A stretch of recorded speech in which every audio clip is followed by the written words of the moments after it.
Like करा, share करा आणि मशाल न्यूज नेटवर्क चॅनेलला सबस्क्राईब करा। माझे नाव कुमारी शिवकन्या भक्तिविलास फरडे, मुक्काम पोस्ट फरडेपडा, तालुका शहापूर, जिल्हा ठाणे। माझ्या व्याख्यानाचा विषय आहे माझे राजे छत्रपती शिवराय। सह्याद्रीच्या कड्याकावरात उभा महाराष्ट्रभर रात्रीचा दिवस करून अवघा महाराष्ट्र मुघलांच्या तावडीतून शाबूत ठेवला अशा महापराक्रमी राजाचं विस्मरण होऊ शकेल एवढा महाराष्ट्र कृतज्ञ कधीच होऊ शकणार नाही। आपल्या प्रभावी वक्तव्याने ज्या शत्रूची मते बदलतो तो महाप्रबळ। विद्या ही तलवारीसारखी असते, परंतु तिचे महत्व तिचे धारण करणाऱ्यावर अवलंबून असते। आज आमच्या तलवारींना धार आली, परंतु क्रांतीच्या विचारांना धार येताना दिसत नाही।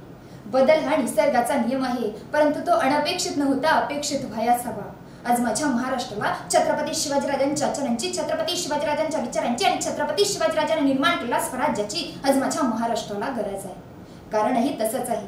असं म्हणतात ना की यदा यदा हि धर्मस्य ग्लानिर्भवतु भारत अभ्युदयानं धर्मस्य तथात्मानं सुजाम्यहम्।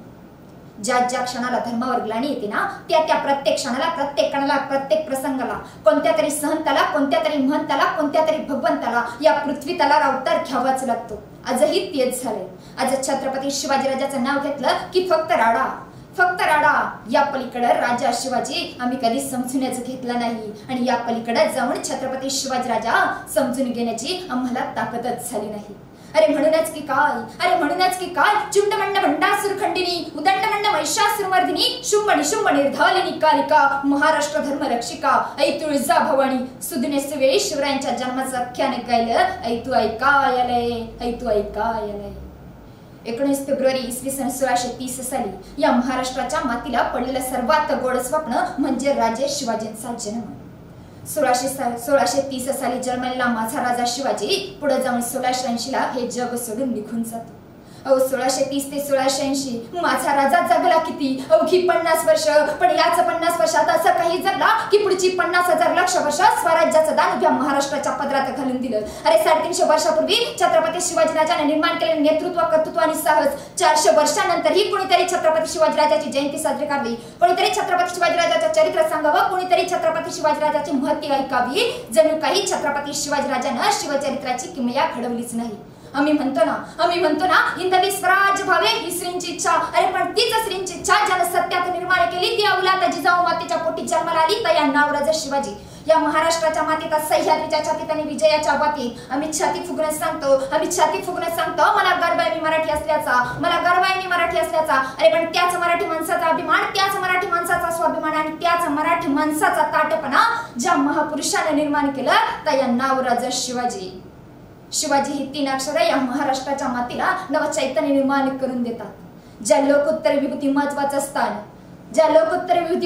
स्थान, इतिहासाच्या पानावर मराठ्यांच्या मनावर हक्कांच्या कणाकणावर लिहिलं गेलं, ज्यांच्या अंशरूपाने हिंदू धर्म, हिंदू संस्कृती अखंड आणि अक्षम्य राहिल्या, ज्यांच्या पराक्रमाच्या दाता समुद्रापलीकडे जाऊन तिथल्या अंतःकरणाचा ठाव घेऊ लागल्या, अशा या महाराष्ट्राच्या मातीत आणि सह्याद्रीच्या छातीत आम्ही छाती फुगूनच सांगत असतो माझा राजा छत्रपती शिवराय। नवव्याघ्र आणि नववीर चरित्र माझ्या छत्रपती शिवाजी राजाचं चरित्र आहे।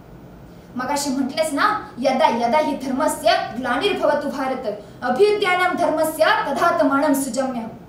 कसा घडला असेल शिवपूर्व काळ? काय गरज होती छत्रपती शिवाजीराजाच्या जन्माची?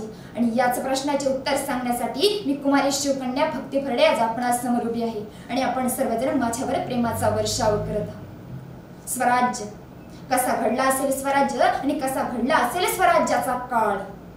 राया रावळापासून आम्ही इतिहासाची पाने चालतो आणि मग आमच्या लक्षात येतं माझा शिवकाळ काळोख्याच्या पडद्यावरच चमकत आहे। अरे हाच काळ धूत रणूक सगळ्या ब्रह्मांडात प्रकाशाच्या ज्योती तेवत ठेवायचे। कसा घडला असेल स्वराज्य, कसा घडला असेल स्वराज्याचा इतिहास? शहाजीराजे आणि जिजाऊंचा विवाह मोठ्या थाटामाटात पार पडला। नवीनच लग्न झालं होतं, संसार गुणे गोविंदानेच चालू होता। काही दिवस निघून गेले, मासाहेब जिजाऊंना दिवस गेले।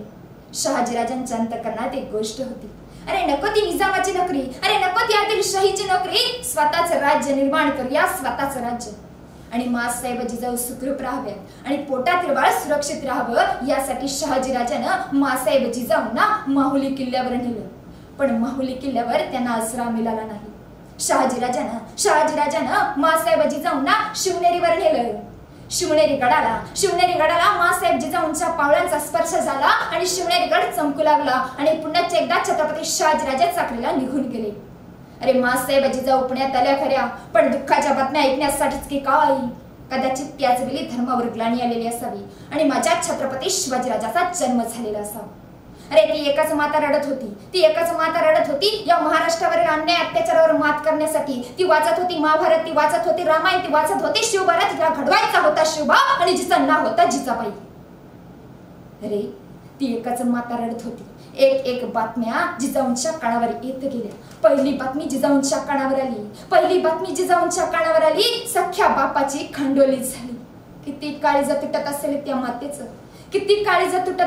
मातेचं. लगोलग दुसरी बातमी जिजाऊंच्या कानावर आली. खळोजीराजे भोसले आणि दत्ताजी जाधव, एक सख्खा भाऊ आणि एक सख्खा चुलत दीर निजामाच्या दरबारात मारले गेले. किती काळीज तुटत असेल त्या मातेचं. आई जिजाबाई धवत शिवाई मंदिरात गेली आणि आई शिवाईला साकडं घालू लागली. हे आई जगदंबे जयस्तुते जगदंबे, अंश रूपे घे माझी आपोटी शिवशंकर आंबे. आणि त्या क्षणाला चिंडमंड भंडासुर खंडिनी, उदंडमंड महिषासुर मर्दिनी, शुंभ निशुंभ निर्धारिणी कालिका, महाराष्ट्र धर्म रक्षिका आई एकवीरेचा वरद असता जणू काही जिजाबाईंच्या माथ्यावर लागला. जिजाबाईंना डोहायला लागले. अरे उठावं, घोड्यावर स्वार व्हावं, कापत निघावं स्वराज्याच्या आडेनं रायवणांना. अरे उधळून द्याव्यात वारी चौफेर पुन्हा एकदा. माँसाहेब जिजाऊंना प्रस्तुती कक्षात नेलं. प्रस्तुती कक्षाची दालन लावली गेली. जाणत्या सुईनी जमल्या. सगळी नक्षत्र जागे झाली. समुद्राला उधानाला पंचमहाभूते एक झाली आणि एका जाणत्या श्रीनीचे शब्द कानावर आले. मुलगा.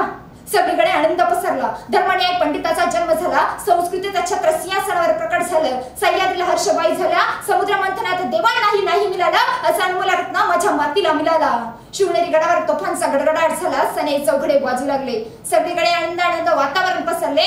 सह्याद्रीच्या दऱ्याखोऱ्यात एकाच आरोली घुमू लागली. माझा राजा जन्मला, माझा शिवबा जन्मला. अरे दीनदलितांचा कैवारी दृष्टितांचा संवारी जन्मला. माझा राजा जन्मला, माझा शिवबा जन्मला. जन या महाराष्ट्राच्या मातीला अखंड हिंदवी स्वराज्य निर्माण करून दिलं. तो शहाजी पुत्र शिवाजी कसा असेल शौर्य कसा असेल, धैर्य कसा असेल, साहस कसा असेल, धाडस कसा असेल, कर्तृत्व कसा असेल, नेतृत्व अरे कसा असेल शिवाजी. त्याच शौर्याची, त्याच धैर्याची, त्याच साहसाची, त्याच धाडसाची, त्याच कर्तृत्वाची, त्याच नेतृत्वाची आणि त्याच छत्रपती शिवाजी राजाची आज माझ्या या महाराष्ट्राला गरज आहे. ज्या छत्रपती शिवाजीराजाला पाहून प्रत्येक दुश्मनाला असं वाटायचं, या छत्रपती शिवाजीराजाला मी कसाही मारू शकतो. त्या छत्रपती शिवाजीराजानं अखंड हिंदवी स्वराज्य निर्माण केलं. आणि मग आमची पोरं म्हणायला लागली राजा पुन्हा जन्माला या. अरे 350 वर्षापूर्वी छत्रपती शिवाजीराजा जन्माला आला होता तो यासाठी नव्हे की पुन्हा एकदा जन्म घेण्याची वेळ या महाराष्ट्रात येईल. आजही शिवराज्य घडावं, आजही छत्रपती शिवाजीराजा जन्माला यावासा वाटतो ना, त्यालाही कारण आहे. कारण काय माहिती आहे? आजचा तरुण, आजचा युवक ज्याला छत्रपती शिवाजीराजाचा भक्त व्हावासा वाटतो ना, तो चुकून छत्रपती शिवाजीराजाचा फॅन झालाय. आणि छत्रपती शिवाजीराजाचा फॅन झाल्यानंतर त्याची परिस्थितीच बदलली. आजच्या तरुणाच्या लॉकेटमध्ये शिवाजी, आजच्या तरुणाच्या पॉकेटमध्ये शिवाजी, आजच्या तरुणाच्या अंगावर शिवाजी, आजच्या तरुणाच्या छतावर शिवाजी, आजच्या तरुणाच्या शर्टवर शिवाजी, आजच्या तरुणाच्या टी शर्टवर शिवाजी. पण येड्यांनो, माझ्या छत्रपती शिवाजीराजाला एवढ्याच सगळ्यावर ठेवायची काहीच गरज नाही. अरे ठेवायचंच असेल ना तर विचारूपी हृदयात ठेवायला शिका, जिथं महाराष्ट्रात एकही बलात्कार होणार नाही. अरे पण आमची पोरं विसरली. छत्रपती शिवाजीराजाचा कोणता आदर्श गुण म्हणून पुढे उभं करावं हेच आजच्या तरुणाच्या लक्षात आले नाही. आणि मग आजचा तरुण मोठ्या अभिमानानं, मोठ्या गर्वानं म्हणायला लागला, कुठं नेऊन ठेवलाय महाराष्ट्र माझा. अरे येड्या, महाराष्ट्र कुठं गेलाच नाही. महाराष्ट्र आहे त्याच जागेवर आहे. तू फक्त तुझ्या जागेवर आणि लायकीवर राहा, मग तुला कळेल छत्रपती शिवाजीराजाची या महाराष्ट्राला काय गरज आहे. मी टीका करत नाही आणि करणारही नाही. आपण आपल्या कपाळावर, आपल्या मस्तकावर चंद्रकोर लावू नका असं अजिबात सांगणार नाही. प्रत्येकाची आवड आहे, प्रत्येकाची निवड आहे. आपण आपल्या कपाळावर चंद्रकोर जरूर लावा. पण ज्या छत्रपती शिवाजीराजानं स्वतःच्या रक्तावर अखंड हिंदवी स्वराज्य निर्माण केले ना, त्याच्या नावाची आपण चंद्रकोर आपल्या कपाळावर लावली की त्यापुढील प्रत्येक क्षण छत्रपती शिवाजीराजाच्या विचारांचा अपमान होणार नाही याची जाणीव करायला सुरुवात करा. आम्हाला आमच्या शिक्षकांनी शाळेत असताना चौकोन शिकवला, त्रिकोण शिकवला, पंचकोन शिकवला, षटकोन शिकवला, पण मात्र दृष्टिकोन शिकवायचाच राहिला. तो दृष्टिकोन शिकवला माझ्या छत्रपती शिवाजीराजांना. कल्याणच्या सुभेदाराच्या सुनेकडे पाहिलं तर भल्या भल्या साधू संतांच्या नजरा तिच्याकडे जायच्या. एवढी सौंदर्य, एवढी लावण्यवती होती ती. आणली छत्रपती शिवाजीराजांसमोर. छत्रपती शिवाजीराजांसमोर आणली आणि मावळ्यानं सांगितलं, राजा नजराना तुमच्या खातर पेश आहे राज. छत्रपती शिवाजीराजाला वाटलं काहीतरी वस्तू आणलेली असावी. छत्रपती शिवाजीराजाने उद्गार काढले.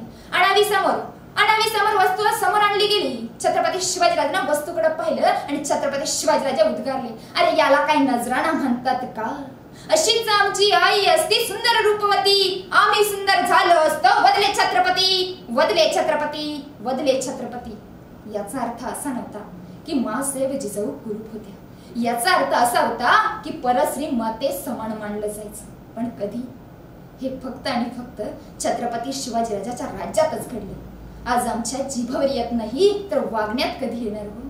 म्हणजे आज कसं झालंय, 2 वाजता शिवजयंती साजरी करायची, 2:30 वाजता शिव व्याख्यान ऐकायचं आणि 3 वाजता गावच्या नाक्यावर जाऊन उभं राहायचं आणि मग बाकीच्या मित्रांना म्हणायचं, अरे बघ ती आली. आणि मग आम्ही अभिमानानं म्हणायचं, मी मावळा आहे छत्रपती शिवरायांचा. आज जिजाऊ घडली तर छत्रपती शिवाजीराजा आपोआप घडेल. पण आजच्या जिजाऊ आणि आजच्या शहाजीत एवढी ताकद सुद्धा दिसत नाही. रात्री 12 वाजता जर आजच्या शिवाजीनं घरातून गाडीची चावी घेतली तर आजचा शहाजी आणि आजची जाई कधीच विचारत नाही की रातचं 12 वाजल्यात राजा कुठे निघालात. कारण आजच्या शहाजीला आणि आजच्या जिजाला माहित असतं की आजचा शिवाजी बाहेरच्या अफजलखानाचा राग घरातल्या शहाजीवर आणि जिजाईवर काढू शकतो. आणि मग आम्ही म्हणायचं, राजा पुन्हा जन्माला या. अहो कशा? व्यासपीठाची रजा घेताना 2च शब्द सांगू इच्छिते. हवा वेगाने नव्हती, हवेपेक्षाही त्याचा वेग होता. असा जिजाऊ चाले लाखात नाही तर जगात एक होता.